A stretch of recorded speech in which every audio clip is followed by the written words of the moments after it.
दोस्तों, कभी आपने ये सोचा है कि ब्राह्मण समाज में जब कोई भी ब्राह्मण यज्ञ या हवन करता है, जब वो यज्ञ या हवन कर रहा होता है तो वो स्वाहा ही क्यों बोलता है? कभी आपने इस पे चर्चा किया है? कभी आपने इस पे विचार बनाया है? दोस्तों, एक्चुअली ब्राह्मण समाज में जो लोग यज्ञ करते हैं या हवन करते हैं, हवन करते समय जो स्वाहा बोलते हैं उसके पीछे का एक बहुत ही बड़ा रहस्य है। दोस्तों, कहा जाता है कि जब ब्रह्मांड का निर्माण हुआ, जब पृथ्वी का निर्माण हुआ, तो सारे देवता एकत्रित होकर ब्रह्मदेव जी के पास पहुंचते हैं। सारे देवता एकत्रित होकर जब ब्रह्मदेव जी के पास पहुंचते हैं तो देवताओं का ब्रह्मदेव जी से यह कहना था कि ब्रह्मदेव जी, आपने इंसानों के खाने पीने की बहुत सी चीजें बनाई है जिससे इंसान अपना पोषण करता है, लेकिन आपने हमारे लिए ऐसी कोई भी चीज नहीं बनाई जिससे हम अपनी शक्तियां प्रदान कर सकें। तो ब्रह्मदेव जी इस पे बहुत विचार करते हैं, सोचते हैं और उन देवताओं को एक बहुत ही प्यारा सा जवाब देते हैं। ब्रह्मदेव जी देवताओं से कहते हैं कि जब जब मनुष्य यज्ञ करे और अग्निदेव के माध्यम से आप सभी देवताओं को शक्तियां प्रदान हों, तब आप सभी मनुष्यों को एक आशीर्वाद दीजिए।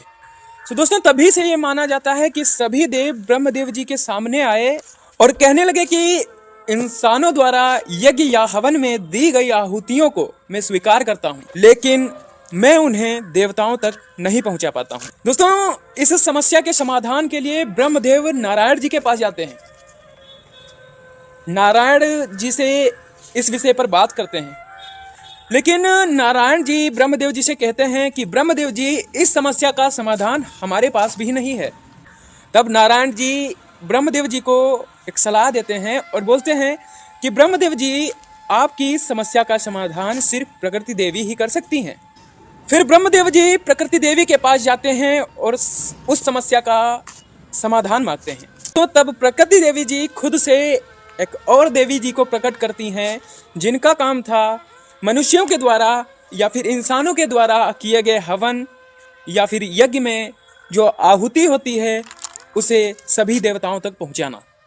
यानी कि प्रकृति देवी जी ने जो अपने में ही जो देवी को जन्म दिया, उनका जो काम था वो मनुष्यों द्वारा की जाने वाले यज्ञ या हवन में जो आहुति दी जाती है, उस आहुति को सभी देवताओं तक पहुंचाना, जिससे सभी देवताओं को उनकी शक्ति प्राप्त हो सके।